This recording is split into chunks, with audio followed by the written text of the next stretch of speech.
The sound of energy weapons filled the air as Captain Jinho pressed his back against a broken wall.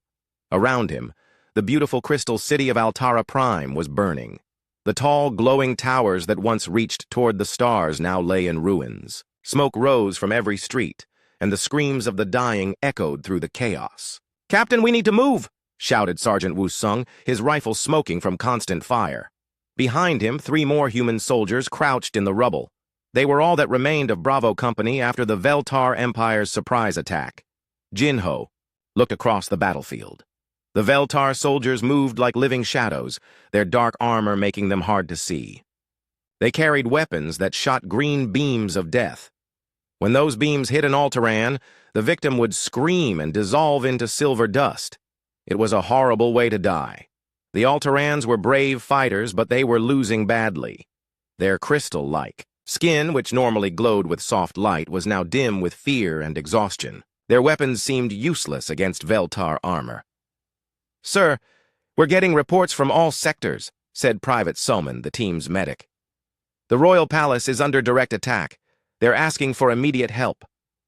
Jinho closed his eyes for a moment. He knew this was probably a suicide mission. The palace was deep in enemy territory, and his small team would have to fight through hundreds of Veltar soldiers. But if the royal family died, the resistance would fall apart completely. "Pack everything," he ordered. "We're going to save a princess." The journey to the palace was a nightmare. They moved through broken streets, hiding from Veltar patrols, and dodging energy blasts. Twice they had to fight their way past enemy checkpoints. Each time they barely escaped with their lives. When they finally reached the palace, Jinho's heart sank. The beautiful building was half destroyed. Its crystal walls were cracked and bleeding light. Bodies of Altaran guards lay scattered around the entrance, their forms already turning to silver dust. "Movement inside," whispered Wu Sung, checking his scanner. 3 life signs, all weak. They entered carefully, weapons ready. The palace halls were once filled with music and laughter. Now they were silent as a tomb. Crystal fragments crunched under their boots as they moved deeper inside. In the royal chambers, they found her. Princess Mirai lay on a bed made of living crystal. Her skin, which should have been bright blue with silver patterns, was now pale and gray. Green veins of poison spread across her body like cracks in ice. Each breath came with great effort, and with each one, she seemed to fade a little more. Beside her stood an old Altaran, with a long beard made of crystal fibers. His robes were torn and stained with silver blood. When he saw the humans, tears ran down his face. "Thank the stars," he whispered.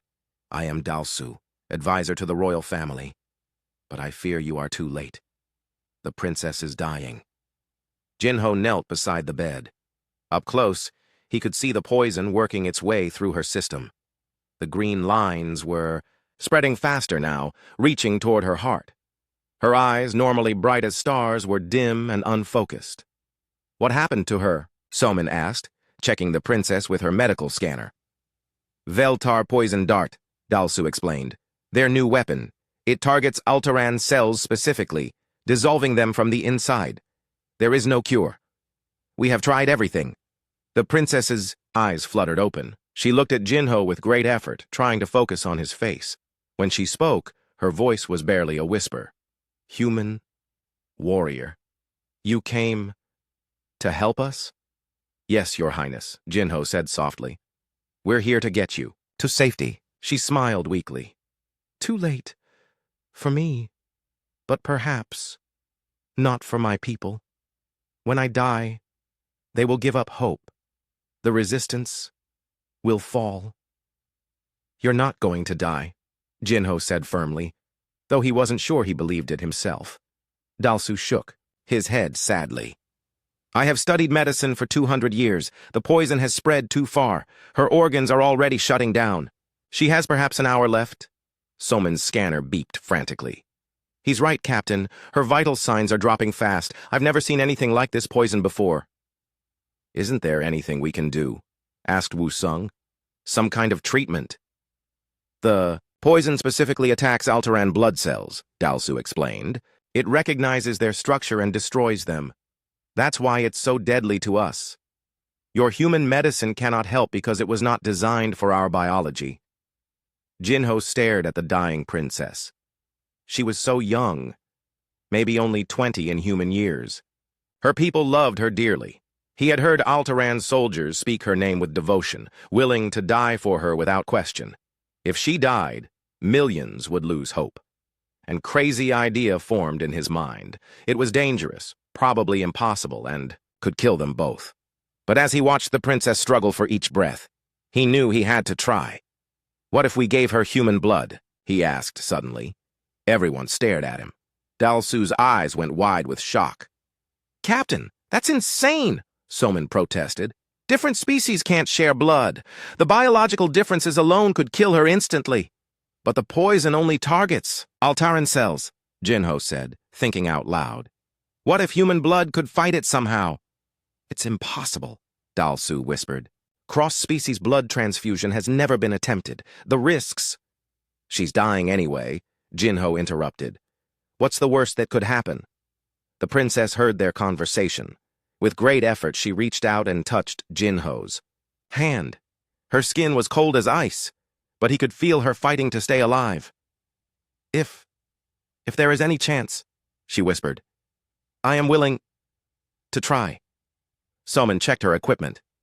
"I have transfusion supplies, but Captain, this could kill you both. Human blood in an alien system could cause total organ failure." "Then we better hope it doesn't," Jinho said, rolling up his sleeve. "Set it up." As Soman prepared the transfusion equipment, Jinho looked into the princess's eyes. They were fading, fast, but there was still courage there. Still hope. "Why?" she asked softly. "Why risk your life for me?" Jinho thought about it for a moment. "Because it's the right thing to do," he said simply, "and because your people need you." The needle went into his arm, and his bright red blood began to flow through the tube. It looked strange next to her, silver-blue blood like fire mixing with moonlight. As the two bloods met and mingled in the tube, something extraordinary began to happen.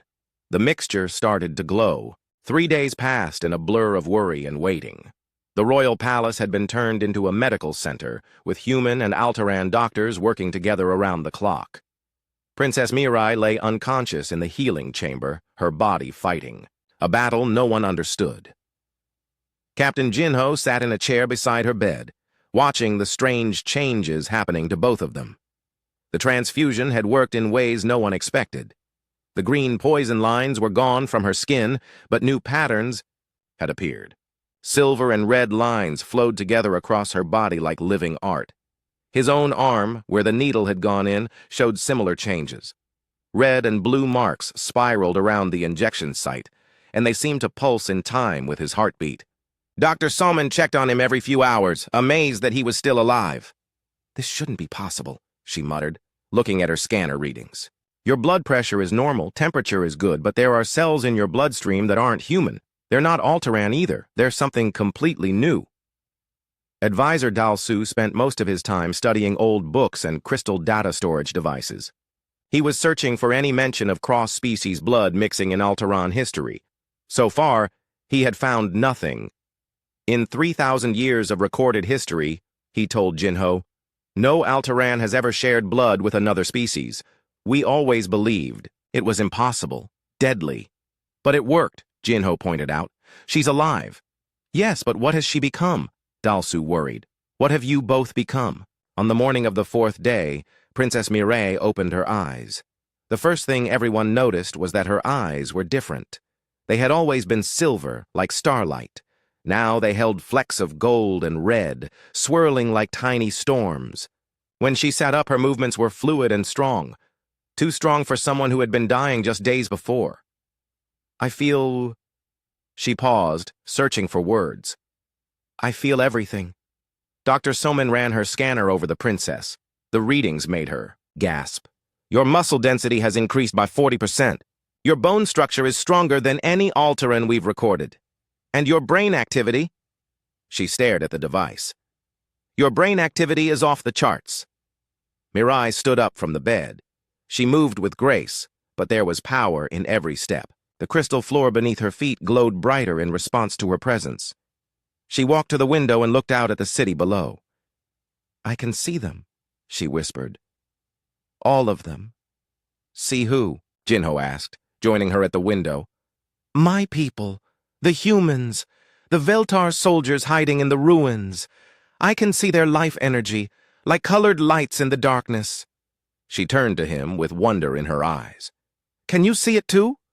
Jinho looked out at the city. At first, he saw only the normal view of damaged buildings and smoke, but as he focused, something changed. Slowly, he began to see what she meant. Tiny points of light dotted the landscape, blue lights that must be Alterans, red lights that were probably human soldiers, and dark purple lights that felt cold and wrong. "The Veltar," he breathed. "I can see them." "This is impossible," Dr. Somin said, checking her own scanner. "Captain, your brain patterns have changed completely. You're processing electromagnetic information in ways humans aren't designed to handle." Kyung, an Alteran scientist, arrived that afternoon. He was young for his species, only about 50 years old, but he was considered a genius. He brought with him advanced testing equipment and a team of researchers. "We need to understand what happened," he explained to the group. "If this transformation can be repeated, it could change everything. But if it was just luck, we need to know that too." The tests took hours. They drew blood samples, took brain scans, and measured energy levels. The results left everyone speechless. "Your DNA has merged," Kyung announced to Jinho and Mirai. "Not replaced, not damaged, but actually combined. You both carry genetic markers from both species now. It's like your cells have learned to speak each other's language." "What does that mean?" Mirai asked.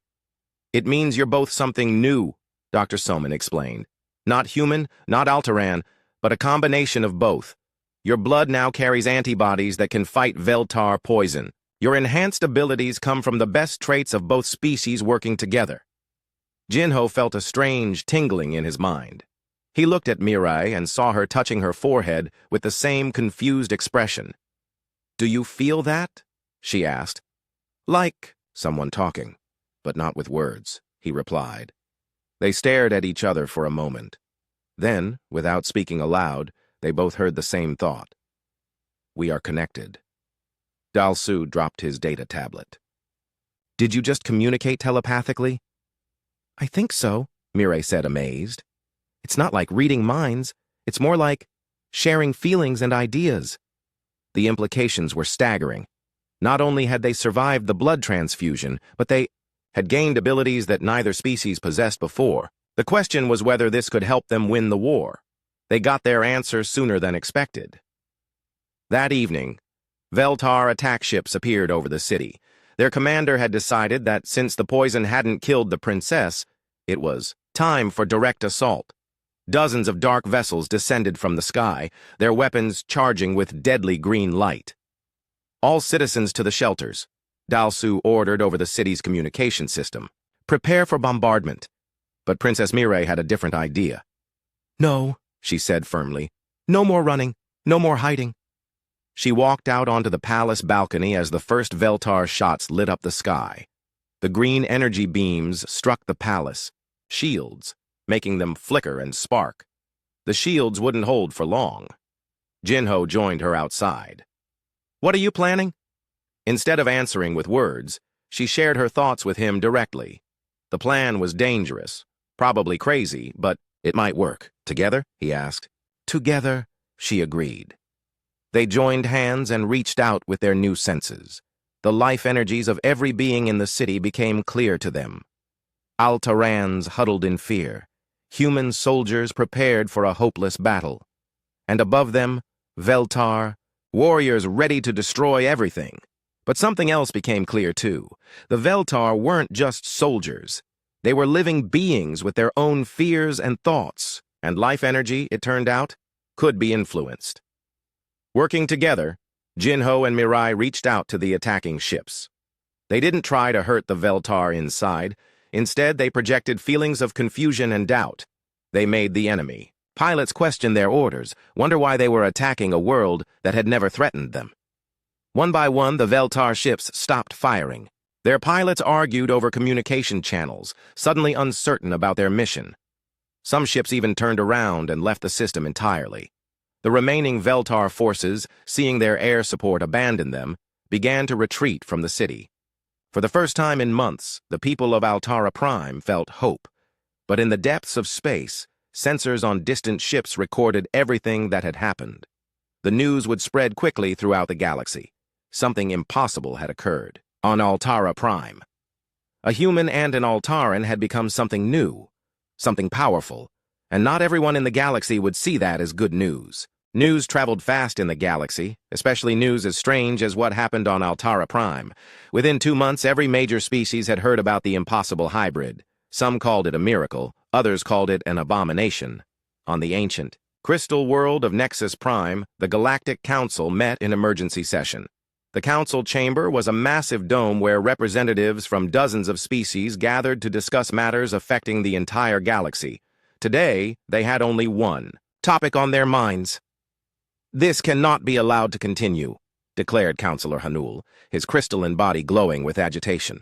The Nexari were one of the oldest species in the galaxy, and they did not like change. For millions of years, the biological barriers between species have kept the galaxy stable. If these barriers can be broken, chaos will follow. Around the chamber, other representatives nodded in agreement. The fish-like aquarians bubbled their concern through their water tanks. The rock-like lithoids grumbled in their deep stone voices. Even the peaceful plant people called the Verdani swayed their branches in worry. But not everyone was afraid. Ambassador Yeon, representing the human colonies, stood to address the council. She was a small woman, but her voice carried clearly through the chamber. "With respect, Councillor Hanul, what happened on Altara Prime was not chaos. It was cooperation. 2 individuals chose to help each other, and both became stronger as a result. And now they can influence the minds of other species," Hanul responded coldly. "They can reach into ships in space and turn soldiers against their own commanders. How is this not dangerous?" Meanwhile, across the galaxy, Captain Wu Sung of the exploration vessel Perseverance was discovering just how much the galaxy had changed. In the past week alone, 3 different alien delegations had requested meetings with his crew. The first had been the Thylorians, a race of tall, thin beings with 4 arms. Their leader, a dignified female named Consul Vera, had been very direct. "We have heard that human blood can enhance other species," she said during their meeting. "Our people have been fighting a plague for centuries. We wonder if your genetic adaptability could help us find a cure." The second delegation came from the mechanical Cogitans, robots who had achieved consciousness long ago. Their spokesperson, "Unit Prime 7, had a different interest. We have bodies of metal and circuits," it explained in its electronic voice. "But we have always wondered what biological life feels like. Could human genetic material help us understand?" The third meeting was with the gas-based ethereals, beings made of living cloud who communicated through color changes. "Our species is dying," their representative pulsed in sad blue hues. "We are becoming too spread out, too thin. We need something to help us hold together. Human blood might be the answer." Captain Wu Sung found himself in the strange position of being a diplomat when he was supposed to be an explorer. Each species wanted something different from humanity, but they all believed humans held some kind of key to solving their problems. Back on Altara Prime, Princess Mireille and Captain Jinho were working with Dr. Jiho, a human scientist who had arrived, to study their transformation. Dr. Jiho was fascinated by what he found. "Your blood contains genetic sequences I've never seen before," he explained, showing them holographic displays of their DNA. "They look almost like instructions, programs waiting to be activated." "Instructions for what?" Mireille asked. "That's what's amazing. They seem to activate based on what's needed. When your blood mixed with Jinho's, these sequences turned on and created exactly the right changes to save your life and fight the Veltar poison." Jinho studied the complex patterns floating in the air. "Are you saying humans were designed for this somehow?" "I don't know," Dr. Jiho admitted. "But the evidence suggests that human DNA is far more adaptable than we ever realized. It's like, your genetic code is set up to work with other species." Their conversation was interrupted by urgent alarms. Admiral Dong Yun's voice came over the communication system. All personnel to battle stations. We have multiple Veltar ships approaching. The system.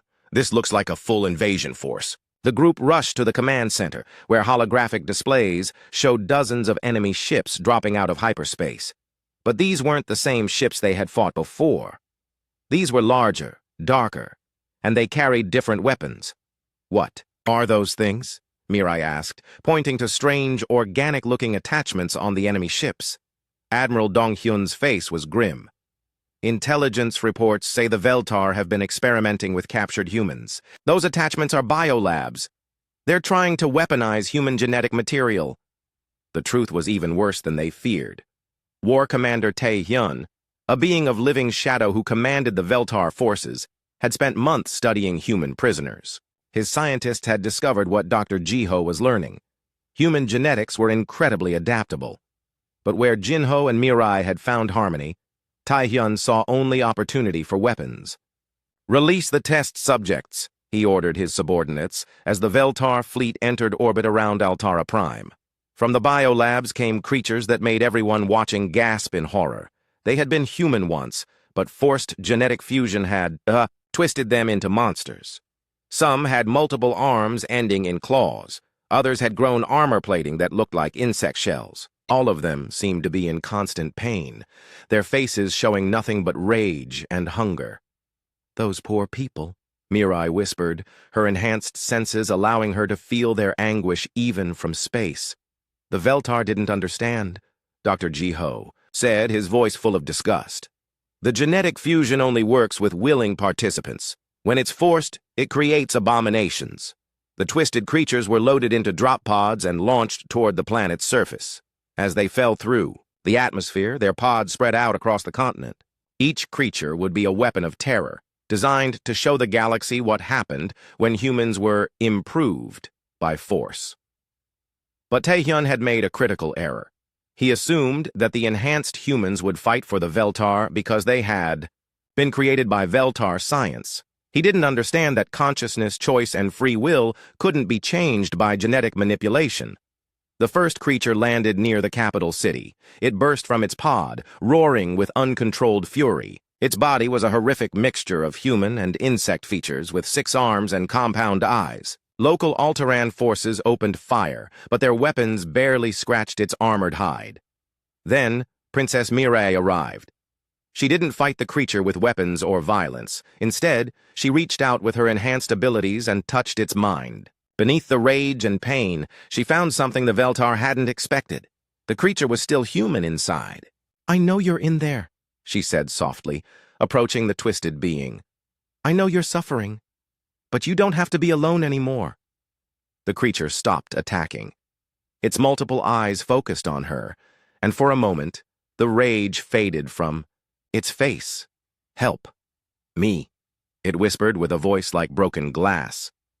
Working together with Jinho, Miri began to calm the genetic chaos in the creature's body. They couldn't reverse what had been done, but they could ease the pain and restore some measure of sanity. The creature's rampage ended, replaced by confused gratitude. One by one, they reached out to each of the test subjects scattered across the planet. It was exhausting work, but it proved something important. Even the most twisted genetic fusion couldn't destroy the essential humanity within. As news of this mercy spread throughout the galaxy, species began to choose sides. Some, like the Thylorians and many human colonies, saw the princess and captain as heroes. Others, frightened by the implications of genetic change, joined with species demanding that all human-alien fusion be banned. The galaxy was dividing into 2 camps. Those who saw human adaptability as a gift to be shared, and those who saw it as a threat to be eliminated. War was coming, and this time it wouldn't just be about territory or resources. It would be about the right to evolve, the right to choose change, and the right to become something new. The outcome would determine not just the fate of humans and Alterans, but the future of every species in the galaxy. 6 months had passed since the first transformation, and the galaxy was no longer the same place. What started as one human's act of compassion had grown into something that touched every corner of known space. The changes were happening so fast that no one could keep up with them all. On Mars, in the solar system's largest research facility, Dr. Young-ho made a discovery that would shake the foundations of everything people thought they knew about humanity. He had been studying human DNA samples from all over Earth when he found something impossible in the genetic code. "Director, you need to see this immediately," he called to his supervisor, his voice filled with excitement and fear. The holographic display showed a complex map of human DNA, but it wasn't like any genetic pattern they had seen before. Scattered throughout the human genome were sequences that didn't belong to Earth life. They were older, more complex, and they matched genetic patterns from dozens of extinct alien species.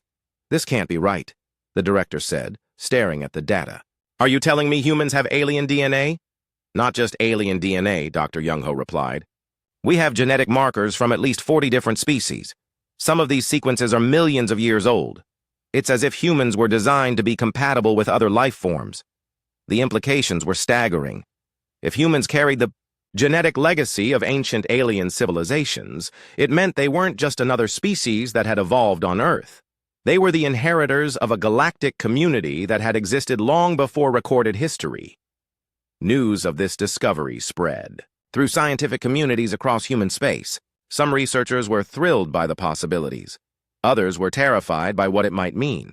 Meanwhile, the political situation in the galaxy was getting worse every day. The Synthesis Alliance, led by Princess Mireille and Admiral Dong-yun, promoted voluntary cooperation between humans and other species. Their success stories were impressive. Altaran-human partnerships had ended the plague on 3 worlds. Human-Thylorian fusion had created individuals who could survive in both water and air, and human-Cogitan cooperation had given the mechanical beings their first taste of biological sensation. But for every success story, there was also fear and resistance. The Purist Coalition, made up of species who wanted to preserve their original forms, grew larger each day. They were led by Counselor Hanul and supported by the Veltar Empire. Their message was simple.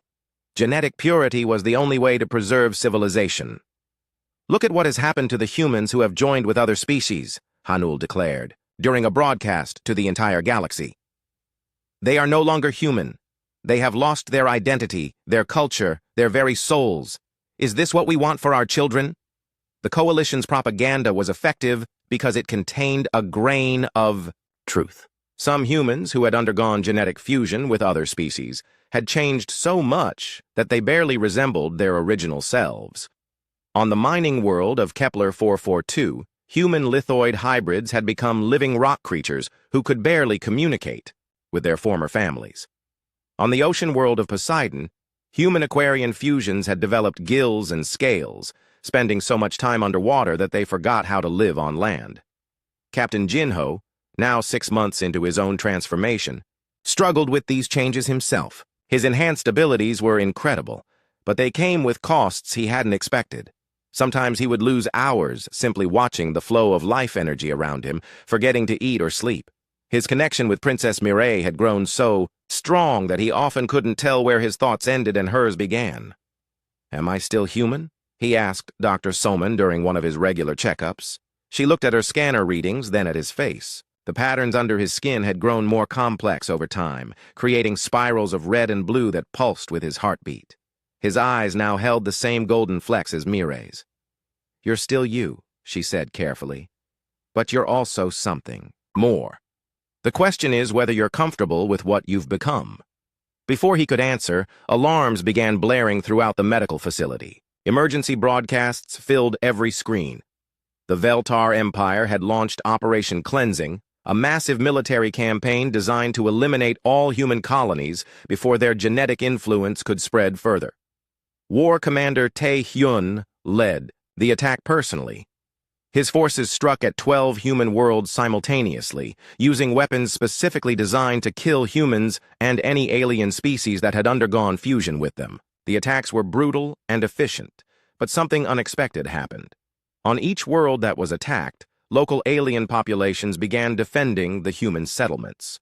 The Thylorians on New Geneva fought alongside human colonists. The peaceful Verdani on Garden World used their plant networks to hide human families. Even some Veltar soldiers began questioning their orders when they saw the cooperation between species. The reason became clear when Princess Mirai and Captain Jinho arrived at the battle for New Geneva. Using their enhanced abilities, they could sense the connections that had formed between humans and other species on each world. These weren't just political alliances or trade agreements. They were bonds of genuine friendship and mutual benefit. "The Veltar don't understand," Mirai explained to Admiral Dong Hyun as they watched Thylorian and human soldiers fighting side by side. "They think this is about conquest or genetic dominance, but it's really about community. When species work together willingly, everyone becomes stronger." On the front lines, Captain Jinho's younger brother Minho had become a legend among mixed-species military units. He commanded a squad that included humans, Alterans, Thylorians, and even a few reformed Veltar who had joined the alliance. Each partnership within his unit unlocked different abilities.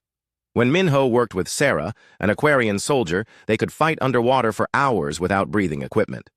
When he partnered with Granite, a lithoid warrior, his skin became hard as stone, and he could lift objects 10 times his weight. The combinations seemed endless, and each one made his unit more effective in battle. "The key is trust," Minho explained to other commanders who wanted to copy his success. "You can't force these abilities to work. Both partners have to choose to share their strengths willingly." But even Minho's success came with costs. After months of constant fusion and separation with different species, he sometimes forgot which abilities were his own and which came from his partners. His body bore permanent marks from each fusion, creating a map of genetic exchanges across his skin. Dr. Jiho, studying these changes, made a troubling discovery. The human body wasn't designed for constant genetic flux, he reported to the Alliance leadership. "People like Minho are pushing the boundaries of what biology can handle. If this continues, some of them might not survive." The warning came too late for some. On the battlefield of Rigel 7, a human soldier named Quan attempted fusion with 3 different species at once, hoping to gain enough power to break through Veltar defenses. The genetic chaos that resulted killed him instantly, his body unable to handle the conflicting biological instructions. News of such casualties gave the Purist Coalition more ammunition for their cause. "This is what happens when you try to play God with genetics," Counselor Hanul declared. "The humans are destroying themselves and taking others with them." Princess Mirai felt each death as if it were a physical blow. Her enhanced empathy meant she could sense the suffering of every person affected by the war, human and alien alike. Sometimes the weight of all that pain made it hard for her to function. "Maybe they're right," she confided to Jinho during a rare, quiet moment. "Maybe we've started something too dangerous to control." "Or maybe," Jinho replied, "we've started something too important to stop." As the war raged across dozens of worlds, both sides began to realize that the conflict was bigger than anyone had imagined. It wasn't just about humans and aliens learning to work together. It was about the fundamental question of what it meant to be alive in a galaxy full of different forms of life. The Veltar represented the old way, each species separate and pure, competing for resources and territory. The Alliance represented something new, cooperation and change, with all the risks and rewards that came with it. The final battle would determine which vision of the future would prevail. But first, they would need to discover the truth about humanity's origins and the ancient civilization that had left its genetic legacy scattered throughout human DNA. The answers lay waiting at the Nexus Gate, an ancient structure at the center of the galaxy that no living being had ever successfully approached. If they could reach it, they might find the key to understanding not just what humans were becoming, but what they had always been meant to be. 1 year had passed since Captain Jinho gave his blood to save Princess Mirai, and the galaxy stood at the edge of its greatest transformation. The ancient Nexus Gate, a massive ring-shaped structure at the center of the galaxy, had become the focal point for the final battle between 2 visions of the future. The gate was older than any known civilization. It connected all major star systems through hyperspace tunnels, allowing instant travel across the galaxy. For millions of years, it had been considered untouchable. Ships that got too close simply vanished, and their crews were never seen again. But Dr. Youngho's discoveries on Mars had revealed the truth. The Nexus Gate wasn't just a transportation system. It was a massive computer, storing the genetic and cultural information of an ancient civilization called the Convergence. This ancient race had seeded the galaxy with their genetic legacy, and humans were their living inheritors. War Commander Tai Hyun arrived at the gate with the largest Veltar fleet ever assembled. Thousands of dark ships filled the space around the ancient structure, their weapons powered and ready. His plan was simple: destroy the gate and cut off the hyperspace connections between star systems. Without easy travel, species would remain isolated, and the dangerous mixing of genetics would stop. "Today we end this madness," Taehyun declared to his forces. "Today we preserve the purity of all species by ensuring they remain separate forever." But Taehyun was not alone in the vast space around the Nexus Gate. The combined fleet of the Synthesis Alliance had arrived first, positioning themselves between the Veltar Armada and the ancient structure. Ships from dozens of species flew together, sleek human cruisers alongside crystal Alteran vessels, organic Thalorian bioships next to mechanical Cogitan dreadnoughts. Captain Jinho stood on the bridge of the flagship Unity, watching the enemy fleet take position. Beside him, Princess Mirai studied the readings from the Nexus Gate itself. Their transformation over the past year had been remarkable.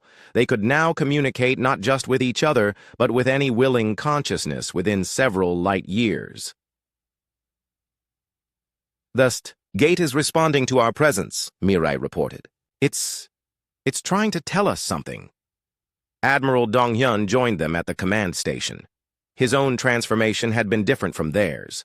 Working closely with Cogitan engineers, he had developed the ability to interface directly with ship computers, making him the most effective fleet commander in known space. "All ships report ready," he announced.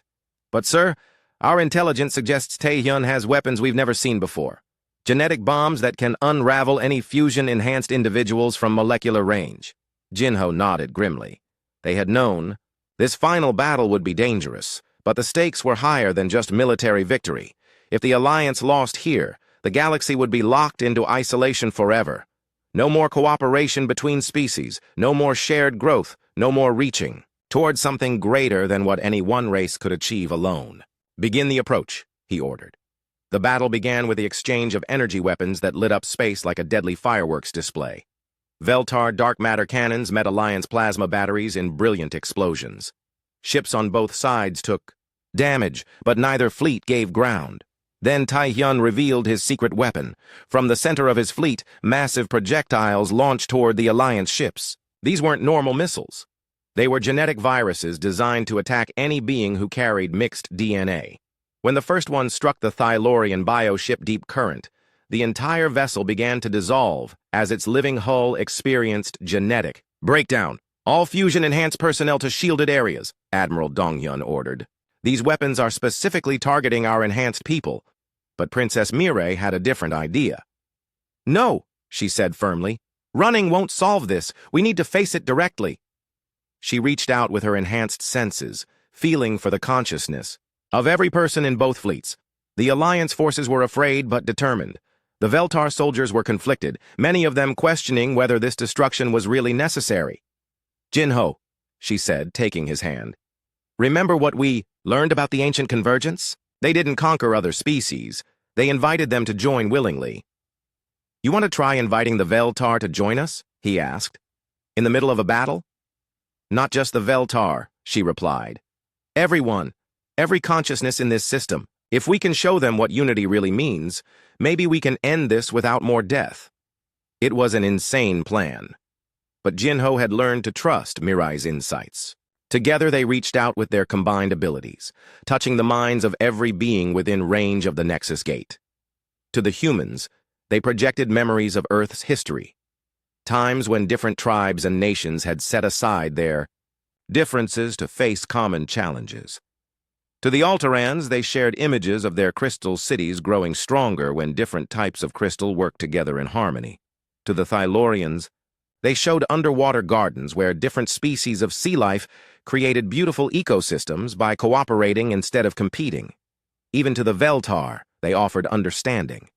They showed how the shadow beings' fear of genetic contamination came from ancient trauma, when their homeworld had been destroyed by a genetic plague. Their aggression was really just terror that the same thing might happen again. The effect was immediate and startling. Across both fleets, fighting began to slow as soldiers and commanders felt the shared experiences flowing through their minds. Many Veltar ships simply stopped firing, their crews overwhelmed by the sudden understanding of what their enemies were really trying to accomplish. But War Commander Tae-hyun was too consumed by fear and hatred to be reached. "Genetic contamination protocols!" he screamed at his remaining loyal ships. "Fire everything! Destroy the gate before it corrupts us all!" The remaining Veltar vessels opened fire on the Nexus Gate itself. Their weapons struck the ancient structure, causing it to pulse with brilliant light. But instead of being damaged, the gate began to activate. Suddenly, space around the gate filled with images. Holographic records of the ancient Convergence civilization appeared, showing their history and their purpose. The images told an incredible story. Long ago, the galaxy had been torn apart by wars between species who couldn't understand each other. The Convergence had been a group of individuals from different races who chose to merge their genetics and consciousness into something new. They became living bridges between species, helping others find peace and cooperation. When their work was done and the galaxy was united, the Convergence had faced a choice. They could remain as rulers, or they could trust the future to those who came after. They chose trust. They encoded their genetic legacy into a young species called humans, then departed for other galaxies where their help was needed. "We were never meant to rule," Princess Mireille whispered, understanding flooding through her as she watched the images. "We were meant to help others find their own paths to unity." The revelation changed everything. This wasn't about human superiority or conquest. It was about service. Humans carried the tools to help other species overcome their differences, but the choice to use those tools had to come from everyone involved. As understanding spread through both fleets, something unprecedented happened. Volunteers from every species, including reformed Veltar, came forward to participate in a massive convergence event. They didn't want to become human or lose their individual identity. They wanted to create something new together. The process was guided by the Nexus Gate itself, which revealed its true purpose as a consciousness-linking device. One by one, volunteers from each species contributed a small part of their genetic and mental essence to a growing new form of life. The being that emerged from this willing convergence was unlike anything the galaxy had ever seen. It contained the wisdom of the crystal Nexari, the adaptability of humans, the strength of the lithoids, the flowing grace of the Aquarians, and even the shadow side of the Veltar. It was not a single individual, but a collective consciousness that could speak for all willing participants. The new being chose the name Saebyok, meaning dawn, in the ancient Korean language that Captain Jinho carried in his genetic memory. Saebyok was the dawn of a new age for the galaxy. But Saebyok did not impose unity by force. Instead, it offered choice. Species and individuals could join the growing convergence if they wished, or they could remain separate. Both paths were honored and protected. Most chose integration, finding that cooperation made them stronger while still preserving what made each species unique. The galaxy became a place where diversity and unity existed together, where differences were celebrated rather than feared. War Commander Tae-hyun, faced with the failure of his mission and the voluntary transformation of many of his own soldiers, finally understood. The genetic mixing he had feared was not contamination. It was evolution guided by wisdom rather than chance. He was among the last to join the convergence, his shadow essence adding its own unique perspective to the growing collective consciousness.